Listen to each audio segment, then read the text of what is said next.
तो आज की कहानी है दुखी होने का अधिकार। बाजार में फुटपाथ पर कुछ खरबूजे डलिया में और कुछ ज़मीन पर बिक्री के लिए रखे पड़े थे। खरबूजों के समीप एक अधेड़ उम्र की औरत बैठी रो रही थी। खरबूजे बिक्री के लिए ही थे, परंतु उन्हें खरीदने के लिए कोई कैसे आगे बढ़ता। खरबूजों को बेचने वाली तो कपड़े से मुंह छिपाकर सिर को घुटनों पर रखे फफक फफक कर रो रही थी।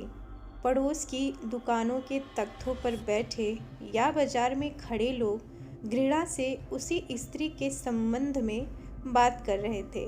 उस स्त्री का रोना देखकर मन में एक व्यथा सी उठी, पर उसके रोने का कारण जानने का उपाय क्या था।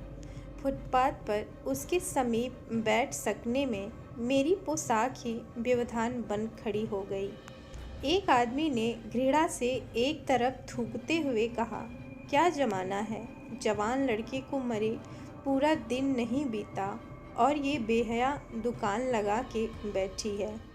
दूसरे साहब अपनी दाढ़ी को खुजाते हुए कह रहे थे, अरे जैसी नीयत होती है अल्लाह भी वैसा ही बरकत देता है। सामने के फुटपाथ पर खड़े एक आदमी ने दिया सलाई की तीली से कान को खुजाते हुए कहा, अरे इन लोगों का क्या है, ये कमीने लोग रोटी के टुकड़े पर जान देते हैं। इनके लिए बेटा बेटी खसम लुगाई धर्म ईमान सब रोटी का टुकड़ा है। परचून की दुकान पर बैठे लाला जी ने कहा, अरे भाई उनके लिए मरे जिए का कोई मतलब न हो, पर दूसरे के धर्म ईमान का तो ख्याल करना चाहिए। जवान बेटे के मरने पर 13 दिन का सूतक होता है और वह यहाँ सड़क पर बाजार में आकर खरबूजे बेचने बैठ गई है।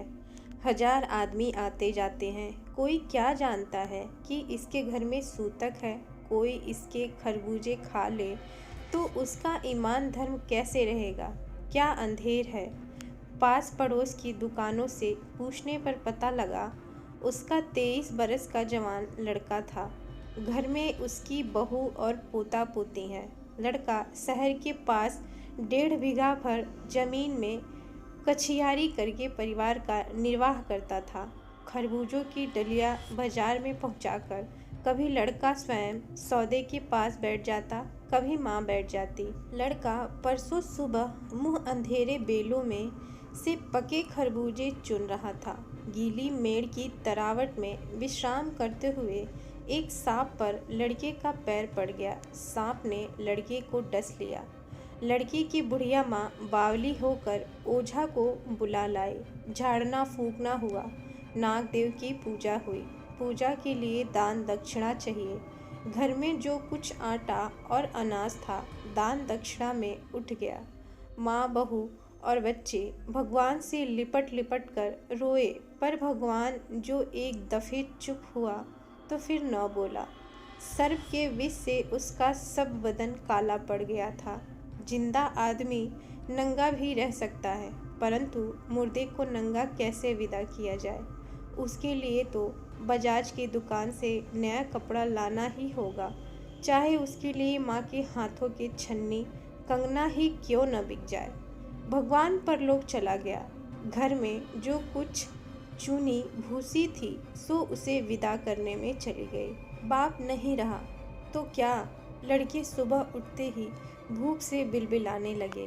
दादी ने उन्हें खाने के लिए खरबूजे दे दिए, लेकिन बहू को क्या देती। बहू का बदन बुखार से तवे की तरह तप रहा था। अब बेटे के बिना बुढ़िया को दुवन्नी चवन्नी भी कौन उधार देता। बुढ़िया रोते रोते और आंखें पोंछते पोंछते भगोना के बटोरे हुए खरबूजे डलिया में समेटकर बाजार की ओर चली। और चारा भी क्या था। बुढ़िया खरबूजे बेचने का साहस करके आई थी, परंतु सिर पर चादर लपेटे, सिर को घुटनों पर टिकाए हुए फफक फफक कर रो रही थी। कल जिसका बेटा चल बसा, आज वह बाजार में सौदा बेचने चली है। हाय रे पत्थर दिल। उस पुत्र वियोगिनी के दुख का अंदाजा लगाने के लिए पिछले साल अपने पड़ोस में पुत्र की मृत्यु से दुखी माता की बात सोचने लगा।